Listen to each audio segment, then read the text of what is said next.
días a todos. Mi nombre es Sonia Díaz, soy estudiante de la carrera de licenciatura en enseñanza del idioma inglés, de parte de la materia diversidad para la educación. Estaré compartiendo con ustedes el análisis de tres interrogantes que tenemos acerca de la educación para la diversidad.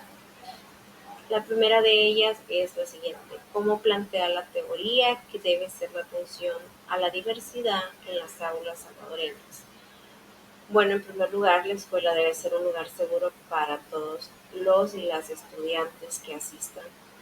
que les permita desarrollarse a cada uno como personas individuales, eh, brindando pues que en un futuro cercano eh, ellos van a retribuir a la sociedad lo que se les está brindando en ese momento. Por eso es importante que ellos sientan esa seguridad. Además, el fin de la educación va a ser siempre educar a un individuo para que sea capaz de valerse por sí mismo. Así que las escuelas en El Salvador deben velar por tener un trato igualitario, sin distinciones de ningún tipo a ninguno de los estudiantes, teniendo como base los derechos humanos, en donde pues cada uno son personas únicas e irrepetibles con características y necesidades diferentes a los demás, y entender que eso es justamente la diversidad, y de esa manera brindar igualdad de oportunidades, en este caso pues brindar igualdad de aprendizaje, un aprendizaje adecuado, adecuando las metodologías que se estarían impartiendo, no importando pues condición económica, raza, sexo, género, así dando la igualdad a todos, pues como mencionaba, adecuando las metodologías que se utilizan durante el proceso de aprendizaje, considerando que no todos los estudiantes aprenden al mismo ritmo o de la misma manera, y siendo conscientes que hay barreras u obstáculos que podrían presentarse durante el mismo proceso de aprendizaje, no viéndolo desde una perspectiva negativa, sino más bien que pone en desventaja al estudiante del resto, sino más bien viéndolo como una oportunidad de ser docentes creativos en el uso de las diferentes técnicas, porque al final del día el objetivo principal del docente es, no importando el nivel académico o el nivel escolar, es que su estudiante adquiera el conocimiento que él está queriendo impartir al resto de la clase, de la misma manera que todos lo están, tal vez no de la misma forma, pero sí con el mismo fin, que es pues, aprenderlo y después ponerlo en práctica. La segunda interrogante que vamos a analizar en este video pues es brindando un ejemplo, por medio de un ejemplo real, comentar cómo, cómo es la atención a la diversidad en las aulas salvadoreñas. Bueno, esto es un tanto dependiendo de qué perspectiva, pero podemos mencionar que, bueno, de hecho no podemos quitar el mérito de los muchos progresos que se han tenido para poder llegar al nivel de diversidad en el que nos encontramos. La atención que se está brindando en las escuelas es muchísimo más amplia o más diversa que en otros tiempos, en otros años. Hay mucho camino que recorrer, de eso somos muy conscientes, pero creo que una de las problemáticas más difíciles de identificar es cuando un estudiante necesita una educación especial por tener dificultades en el área sensorial o neurológica, porque no es algo que está a simple vista, sino que es algo que realmente el estudiante presenta a medida se va desarrollando el proceso de aprendizaje. Uno de los casos más recurrentes quizás son los estudiantes que sufren de trastorno de déficit de atención o hiperactividad, TDAH como pues, se le conoce también. Estos estudiantes suelen ser encasillados como estudiantes perezosos, estudiantes mal portados, estudiantes inquietos, revoltosos, problemáticos. suelen ser castigados frecuentemente o avergonzados frente a sus compañeros, frente al resto del salón. Conozco pues de un caso de un estudiante que desde el inicio de su vida escolar en parvularia, como conocemos aquí, Kinder 4,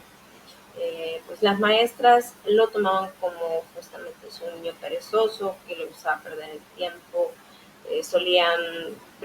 ponerle o informarle a la mamá de las actividades que él no realizaba, que no lograba completar actividades, que él recurrentemente se levantaba, distraía a sus compañeros, que era muy difícil de retener la información, pues él aparentemente olvidaba todo de una manera muy rápida. Pues hasta cierto punto fue un poco cansado para los padres de familia el estar recibiendo este tipo de alertas, amonestaciones o quejas por parte de las maestras. Esto fue recurrente en Kinder 4, Kinder 5. Eh, pues llegó al grado de Kinder 6. Esta maestra pues logró hacer un proceso de observación con el pequeño. Ella pues encontró ciertas características que le dieron alertas de que el pequeño presentaba esta condición, TDAH, y pues al niño se le hacía difícil completar actividades, se le dificultaba ser organizado, tanto extraviaba también sus objetos, era muy descuidado, él pues cuando él estaba sentado constantemente estaba moviendo pies, manos o miraba a otro lado, fácilmente se distraía. Interrumpía mucho cuando los demás estaban hablando, no respetaba turnos. Cualquiera podría decir que estos son características de un niño inquieto, pero también hay otros factores que nos brindan ciertas alertas para poder poner atención en estos pequeños y no tomarlos como unos simples traviesos, sino que hay algo más después de esa inquietud, después de esa hiperactividad.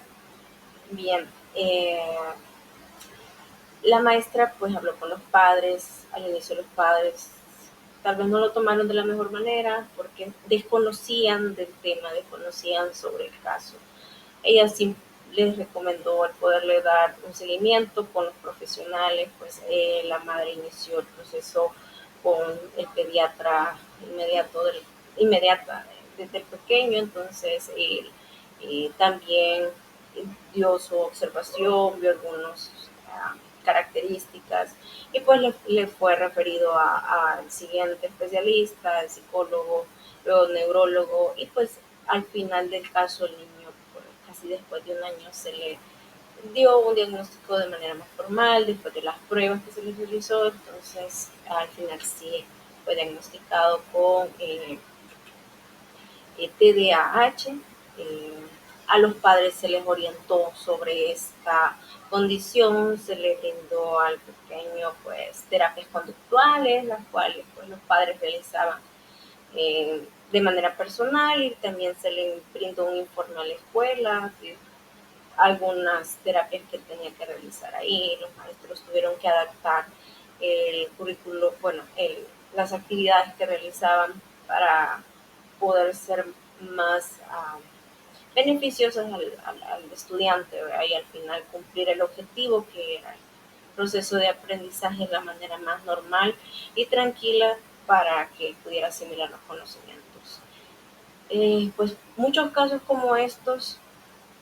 este tuvo pues al final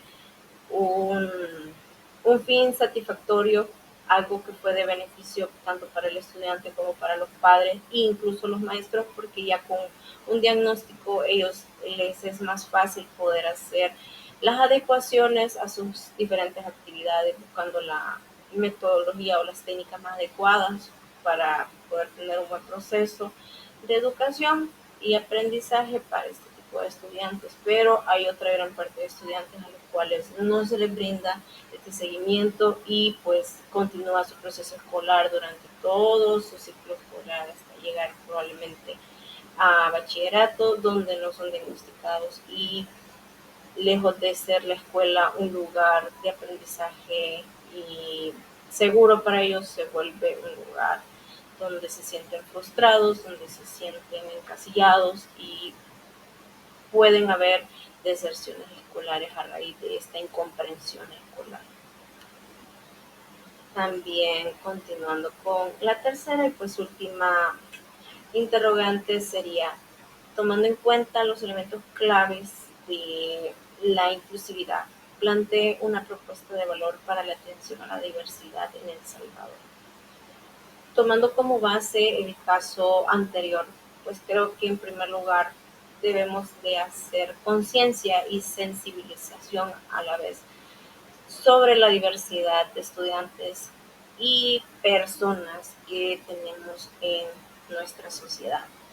Esta concientización debe ser, bueno, o debe abarcar a maestros, padres de familia y estudiantes. ¿Por qué razón? Es importante que los maestros conozcan, claro, pues ellos al final son los que desarrollan el currículum nacional y adaptan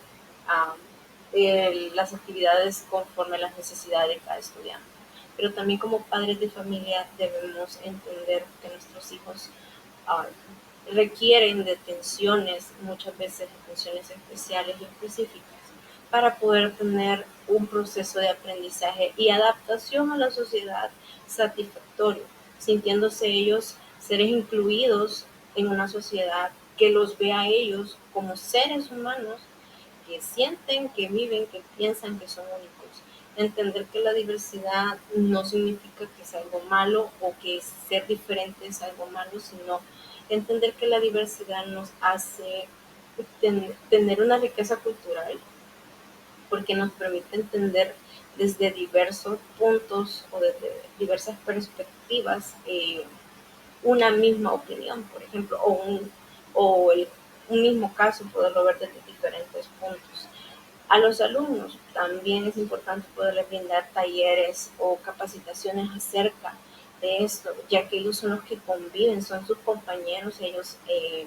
pues tienen una socialización directa y muchas veces ellos pues no saben cómo interactuar